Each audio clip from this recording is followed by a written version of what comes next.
तो आज हम लोग फिर से एक बार फॉर्मूला 44 की बात करते हैं, जिसमें 4 खाने के पॉइंट्स हैं और 4 एक्सरसाइज के पॉइंट्स हैं। और ये 4 खाने के पॉइंट्स क्या क्या हैं? तो एक मुट्ठी नट्स जैसे पिस्ता, बादाम, अखरोट।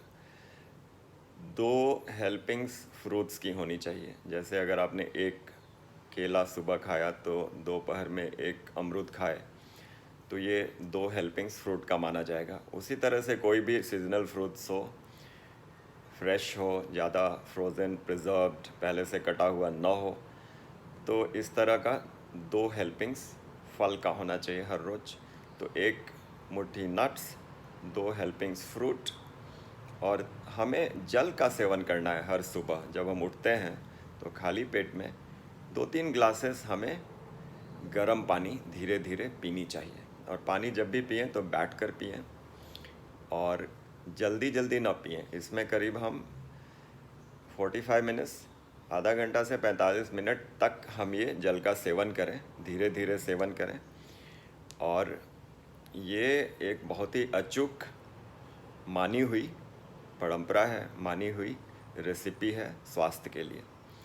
तो एक मुट्ठी नट्स, 2 हेल्पिंग्स फल का, फ्रूट्स का, 3 ग्लासेस ल्यूकवार्म वाटर हर सुबह उठने के बाद, और पानी पीने के तुरंत बाद कुछ ना खाएं, पिएं, करीब आधे घंटे का गैप दें।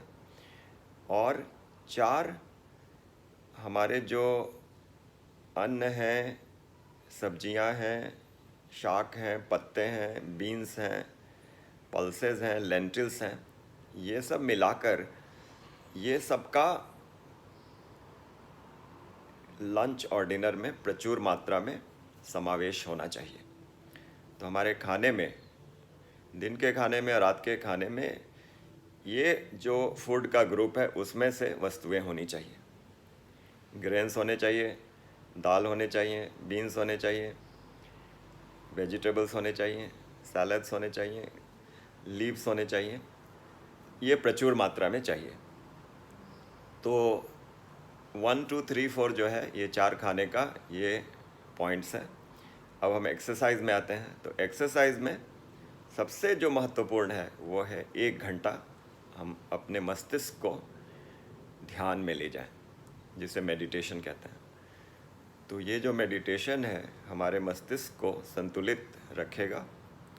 धीरे धीरे हम जब अभ्यास करेंगे तो हम पाएंगे कि हमारा मस्तिष्क काफ़ी नियंत्रित हो रहा है, और मस्तिष्क का नियंत्रण ही हमारे जीवन की सबसे बड़ी सफलता है। जैसे भगवत गीता का एक श्लोक है, 6ठे अध्याय का 5वां श्लोक, उद्धरेद आत्मानात्मानाम न आत्मानाम अवसादयेत आत्मनैव ह्यात्मनो बंधुरात्मैव रिपुरात्मना। तो इस श्लोक में अर्जुन को कहा गया भगवान श्री कृष्ण द्वारा कि हमारा जो मन है हमारा सबसे बड़ा मित्र है, और हमारा जो मन है वो हमारा सबसे बड़ा शत्रु भी है। तो एक ही मन कभी सबसे बड़ा मित्र है और सबसे बड़ा शत्रु। क्यों? इसलिए कि जो मन है उसकी जो कंट्रोल है वो अति आवश्यक है। अगर मन कंट्रोल में नहीं है तो ये हमारा सबसे बड़ा शत्रु बन सकता है। हमारे शत्रु बाहर में नहीं है बल्कि हमारे अंदर बैठे हैं। और अगर ये कंट्रोल में है ये हमारा सबसे बड़ा मित्र है। इसीलिए हमारे ये जो 8 पॉइंट्स हैं उसमें से जब एक्सरसाइज की बात आती है तो माइंड मैनेजमेंट, मेडिटेशन, ये सबसे प्रमुख है। तो 1 घंटा मेडिटेशन हम कैसे करें? तो सबसे अच्छी बात है कि हम एकांत में 1 घंटा बैठकर मेडिटेशन करें और अपने माइंड को पॉजिटिव थॉट्स में पूरी तरह से भरपूर लाएं। और अगर 1 घंटा हम नहीं बैठ पाते हैं तो अगर हम वॉक कर रहे हैं, अगर हम योगा आसनास कर रहे हैं, प्राणायाम कर रहे हैं, उस समय अपने माइंड को पॉजिटिव बनाएं, स्पिरिचुअल बनाएं, आध्यात्मिक बनाएं, और अपने माइंड से जितने भी नेगेटिव एलिमेंट्स हैं उसको हटाकर उसमें जितना पॉजिटिविटी, जितना जॉय, जितना उसमें सुंदरता ला सकें, स्वस्थता ला सकें, तो वह मस्तिष्क जिसमें काम, क्रोध, लोभ, मद, मोह, मत्सर, राग, द्वेष, ईर्ष्या धीरे धीरे वो निकलती चली जाए, वैसे मस्तिष्क का निर्माण मेडिटेशन के द्वारा हमें करना है, जिसके लिए कई तरह के मेथड्स हैं। आपको जो सूट करता है तो उस मेडिटेशन को आप अपनाएं, और जिस तरह से भी आपके मस्तिष्क का नियंत्रण हो, वैसे जो स्पिरिचुअल चिंतन है, आध्यात्मिक चिंतन है, उसे ही सबसे प्रमुख माना गया माइंड मैनेजमेंट के लिए। तो पहला एलिमेंट जो है एक्सरसाइजेज में वो है 1 आवर ऑफ मेडिटेशन, और दूसरा एलिमेंट जो है वो है 2 राउंड्स ऑफ वॉक। तो हमारे लिए वॉक करना बहुत आवश्यक है, चलने से बहुत सारे एक्सरसाइजेज हो जाते हैं, हमारे स्वास्थ्य का निर्माण बहुत सुचारू ढंग से होता है। तो 10-12 किलोमीटर आइडियली हमें हर रोज़ चलना चाहिए, लेकिन जितना भी हम चल सकें चलें। तो इसलिए वॉकिंग हमारे जीवन का एक बहुत महत्वपूर्ण अंग है। तीसरा एलिमेंट जो है वो है हम प्राणायाम करें। प्राणायाम कई तरह के होते हैं। प्राण किसे कहते हैं? प्राण कहते हैं जो हमारी लाइफ एयर है, जिसके निकलने से शरीर मृत हो जाता है, वो प्राण है। ये जो प्राण है ये 5 प्रकार के होते हैं: प्राण, अपान, उदान, व्यान, समान। ये ऑक्सीजन से भी सटल हैं, लेकिन इसका संचार सुचारू रूप से होना अति आवश्यक है, क्योंकि जब हमारा मस्तिष्क नकारात्मक होता है, नेगेटिव होता है, तो मनोमय कोश में इस तरह की नेगेटिव एलिमेंट्स जब रहते हैं तो फिर उससे हमारा प्राण डिस्टर्ब हुआ, तो हमारे प्राणमय कोश वो बिगड़ गए, और प्राणमय कोश फिर हमारे अन्नमय कोश शरीर को अफेक्ट करता है। तो हमारी जो व्याधि है, जो हमारी इलनेस है, जो हमारा रोग है, वो माइंड से रिलेटेड है। माइंड स्वस्थ है, जॉयफुल है, खुश है, पीसफुल है, तो हमारे जो प्राण हैं वो सही ढंग से चल रहे हैं। और प्राण अगर सही ढंग से चल रहे हैं तो हमारे शरीर की जो सेल्स हैं, ट्रिलियंस ऑफ सेल्स, वो प्रफुल्लित हैं, वो हेल्दी हैं, वो आनंदित हैं। तो माइंड का इतना बड़ा कनेक्शन है। इसलिए कहा गया हठ योगा प्रदीपिका में कि योगासन करने से जितना फ़ायदा है उसका 20 गुना फ़ायदा प्राणायाम करने से, और प्राणायाम करने से जितना फ़ायदा है उससे 20 गुना ज़्यादा फ़ायदा है ध्यान करने से, मेडिटेशन करने से। इसलिए कि ध्यान करने से अगर हम अपने मस्तिष्क को संतुलित करते हैं, अपने मस्तिष्क को पॉजिटिव बनाते हैं, हर समय एक स्थित प्रज्ञ की स्थिति में होते हैं, हम न तो विचलित हुए, न शोकाकुल हुए, न अत्यंत हर्ष और अत्यंत विषाद का हम में वो डिफेक्ट नहीं है, तो हमारा जो मस्तिष्क है वो स्थित प्रज्ञ है, और उस स्थिति को प्राप्त करने के बाद हमारा मस्तिष्क एक पॉजिटिव माना जाएगा, और उसकी वजह से हमारे जो प्राण शक्ति हैं वो पॉजिटिव होंगे, संतुलित होंगे, हेल्दी होंगे, और उसकी वजह से हमारा शरीर स्वस्थ बनेगा। तो ये है तीसरा एलिमेंट कि हमें प्राणायाम करना है। तो ये प्राण को ज़्यादा अच्छा से संचारित करने के लिए, प्राण को एक्सपैंड करने के लिए प्राणायाम किया जाता है। तो कई तरह के प्राणायाम होते हैं, कम से कम 3 प्राणायाम हम करें। जैसे अगर हम हाथ को उठाकर गहरा श्वास लें और छोड़ें,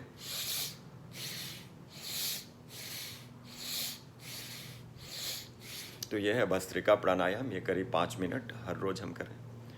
फिर अगर हम अनुलोम विलोम प्राणायाम करें, एक नॉस्ट्रिल को बंद करके दूसरे से सांस लें और फिर दूसरे को खोलकर उससे छोड़ें,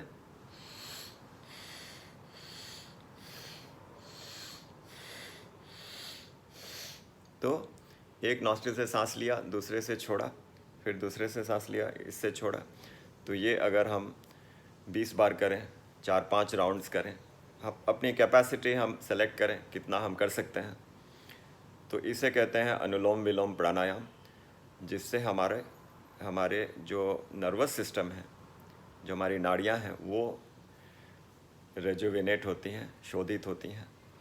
720 मिलियन नाड़ीज़ हैं हमारे शरीर में, तो उन सबका संचालन और सबको स्वस्थ बनाने के लिए ये एक बहुत ही अच्छा प्राणायाम है, नाड़ी शोधन प्राणायाम या अनुलोम विलोम प्राणायाम।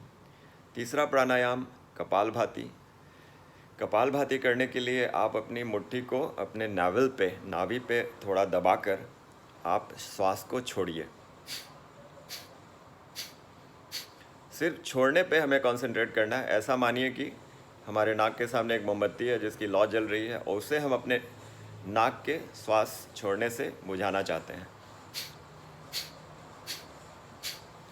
ये करीब 20 बार करें और उस राउंड को दोहराएं 5 बार 6 बार, धीरे धीरे संख्या बढ़ाएं। तो ये कपालभाति जो है ये एक अनोखा प्राणायाम है, अचूक प्राणायाम है, जो हमारे सारे शरीर को स्वस्थ करता है।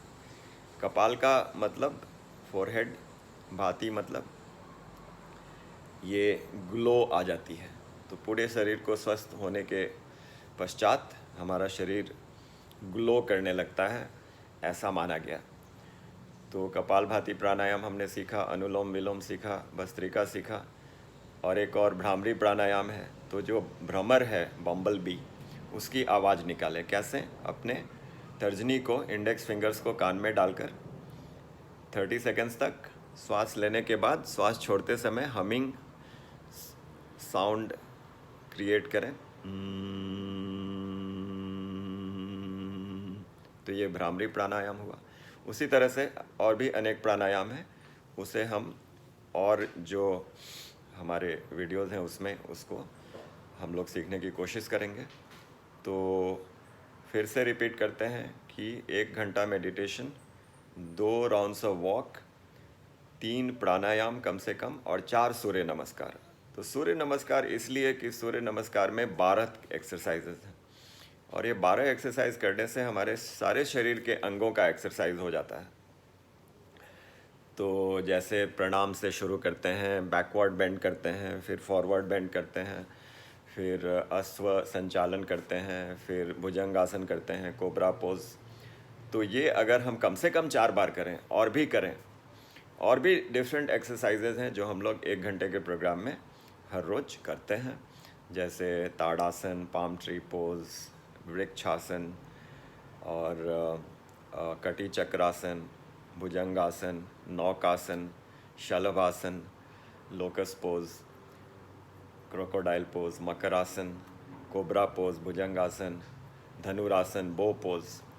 तो 4 तरह के जो एक्सरसाइज हैं, बैठ कर करते हैं, सिटिंग पोस्चर, खड़े होकर करते हैं, स्टैंडिंग पोस्चर, और लेट कर करते हैं, पेट के बल और पीठ के बल, स्यूपाइन और प्रोन। तो ये 4 तरह के एक्सरसाइज हम करें। तो 1 घंटा का हमारा ये होना चाहिए रेजिमेंट, जिसमें हम प्राणायाम और एक्सरसाइज को करते हैं। और प्राणायाम और एक्सरसाइज को करते वक्त अगर हमारा ध्यान केंद्रित है, अगर हमारा ध्यान बिल्कुल पॉजिटिव है, हमने नेगेटिव एलिमेंट्स को अपने मस्तिष्क से निकालने की कोशिश कर रहे हैं, तो हमारा मेडिटेशन भी हो रहा है। अगर हम अभी एकांत में बैठकर मेडिटेशन नहीं कर पा रहे हैं, तो कम से कम यहाँ से शुरुआत करें। तो यही है फार्मूला 44 दैनिक जीवन शैली, वर्क लाइफ बैलेंस के लिए जो फार्मूला है, उसमें 4 एलिमेंट्स खाने के लिए हैं और 4 एलिमेंट्स एक्सरसाइज के हैं। 1 मुट्ठी nuts, 2 helpings of fruits, 3 glasses of lukewarm water, 4 helpings होनी चाहिए वेजिटेबल की, सीरियल्स की, ग्रेन्स की, पल्सेस की, बीन्स की, लीव्स की। ये 4 हेल्पिंग्स खाने में, लंच और डिनर मिलाकर, और 4 एक्सरसाइजेज में 1 घंटा मेडिटेशन, 2 वॉक की राउंड होनी चाहिए, 3 प्राणायाम और 4 बार सूर्य नमस्कार कम से कम। तो ये हमारा जो फार्मूला 44 है, इसको हम हर रोज़ प्रयत्न करें इम्प्लीमेंट करने की। तो ये जो सीरीज़ है, हम इसको ही रिपीट करते हैं हर रोज़, ताकि ये ज्ञान हमारे अंदर पूरी तरह से समाविष्ट हो जाए, और इसके डीपर मीनिंग्स में जाते हैं, और भी हम कई तरह तरह की बातें सीखेंगे। थैंक यू सो मच, धन्यवाद।